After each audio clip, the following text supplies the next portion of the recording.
नमस्कार दोस्तों, YouTube के भाग्य विशेष चैनल पर मैं आपका स्वागत करता हूं। आज मैं आपके साथ कुछ ऐसे टिप्स शेयर करूंगा जो आपके बिजनेस को सक्सेसफुल बनाएंगे तथा उसे बुलंदियों पर ले जाएंगे। नंबर 1, एक मजबूत विचार रखें तथा व्यापार की योजना तैयार करें। प्रकृति के नियम निष्पक्ष हैं। व्यापार का पहला सेगमेंट है व्यापार की रूपरेखा तैयार करना। कौन सफल हो रहा है, कौन असफल हो रहा है, कौन फेल हो रहा है, कौन पास हो रहा है, इससे कुछ लेना देना नहीं। जब मनुष्य किसी चीज के लिए दीवाना हो जाता है तो उसको हासिल करने के लिए सारी सृष्टि आगे बढ़ती है। इसलिए उस व्यापार की योजना आप अपनी सोच में बैठा लें। आपके मस्तिष्क में इतनी ताकत है कि आपकी योजना के लिए वो हजारों विचार आपके सामने रखेगा। नंबर 2, लक्ष्य तय करें तथा स्पष्ट लक्ष्य बनाएं। आपके बिजनेस की सफलता 4 बातों पर निर्भर करती है। पहला, टारगेट, दूसरा विल पावर, तीसरा लगन और चौथा मेहनत। एक बात हमेशा याद रखें, सफलता संयोग से नहीं मिलती। अगर आपको मालूम नहीं है आप कहाँ जा रहे हैं तो कहाँ पहुँचेंगे किसे पता। स्पष्ट लक्ष्य हमें क्या चाहिए इसकी निश्चित जानकारी देता है। सबसे पहले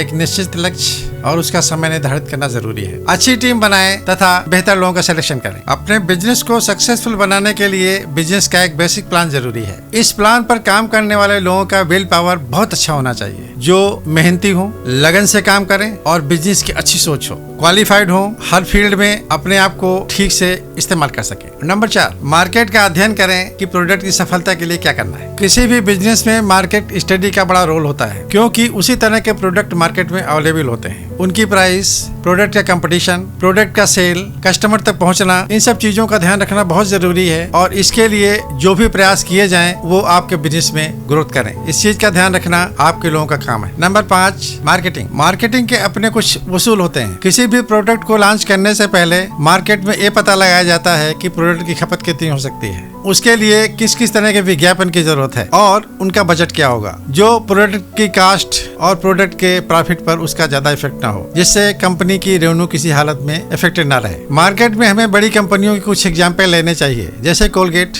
और कोका कोला। ये क्वालिटी वाइज जो भी हैं सब जानते हैं, लेकिन इनका सेल मार्केट में सबसे ज्यादा होता है। ये सब चीजें हमारे लिए एक बेहतर एग्जाम्पल हैं हमारी मार्केटिंग के लिए और हमारे प्रोडक्ट के लिए। Number 6, customer service.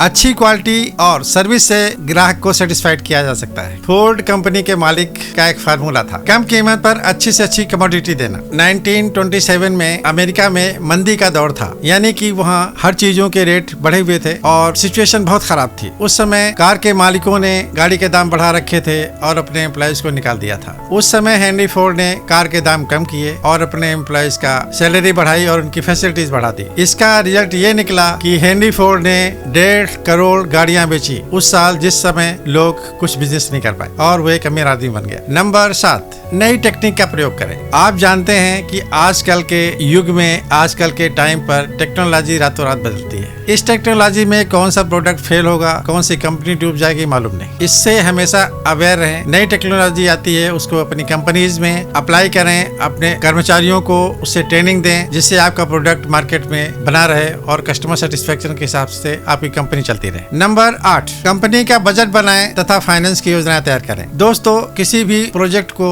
या किसी भी सक्सेसफुल कंपनी को लॉन्च करने से पहले हमें उसका बजट तैयार करना पड़ता है, क्योंकि इसमें बहुत सारे लोन लेने होते हैं। प्रोजेक्ट की और भी बहुत सारी फॉर्मेलिटीज होती हैं। अगर आपका बजट अप टू डेट है, यानी कि आपने उसमें कुछ रिजर्व बजट रखा है और फाइनेंस की योजनाएं आपको सही सलामत हैं, तो कभी कभी मार्केट में ऊपर उतार चढ़ाव होते समय आप उसको कोप कर सकते हैं, जिससे कंपनी की प्रोडक्टिविटी और कंपनी के प्रॉफिट पर कोई ज्यादा फर्क नहीं आएगा। नंबर 9, बिजनेस की समीक्षा करें और उसमें सुधार की जरूरत है तो तुरंत करें। दोस्तों, ये तो आप जानते ही हैं कि हर कंपनी में ऑडिट होता है और ऑडिट के हिसाब से उसकी रिपोर्ट्स तैयार की जाती हैं। आप अपने ऑडिट के हिसाब से रिपोर्ट जरूर देखें और ये देखें कि रिपोर्ट्स में कहाँ गड़बड़ है। उसके हिसाब से आप कंपनी को सुधार करें। अगर लोन की जरूरत है तो लोन लें, अगर जरूरत नहीं है तो कोशिश ये करें कि टेक्नोलॉजी बदल कर अपने प्रोडक्ट को ठीक करें, जिससे आपकी कंपनी अप टू डेट बनी रहे और आपका प्रोडक्ट कस्टमर तक पहुंचता रहे। नंबर 10, हमेशा कंपनी के प्रोग्रेस पर ध्यान दें। दोस्तों, हर चीज को मॉनिटर करना जरूरी होता है। कभी कंपनी में एम्प्लॉयज की फॉल्ट होती है, कभी टेक्निकल प्रॉब्लम्स होती हैं, कभी नेचुरल कैलामिटीज होती हैं। प्रॉब्लम्स तो आती ही रहती हैं, लेकिन सबसे बेस्ट पार्ट है कि प्रॉब्लम को इमीडिएट सॉल्व किया जाए, जिससे वो प्रॉब्लम आप तक ही रहे, दूसरों तक ना पहुंचे, आपके प्रोडक्ट पर इफेक्ट ना हो। और कोशिश ये होनी चाहिए कि कंपनी के आउटपुट, कंपनी के बजट पर इन चीजों का इफेक्ट ना हो, तो आपका बिजनेस ठीक से चलेगा और आप ग्रो करेंगे, आपका बिजनेस हमेशा सक्सेसफुल होगा। उम्मीद है अगर हमारे टिप्स आपको पसंद आए तो वीडियो को लाइक करें और चैनल को सब्सक्राइब करें। मिलते हैं अगले वीडियो में। जय श्री कृष्ण।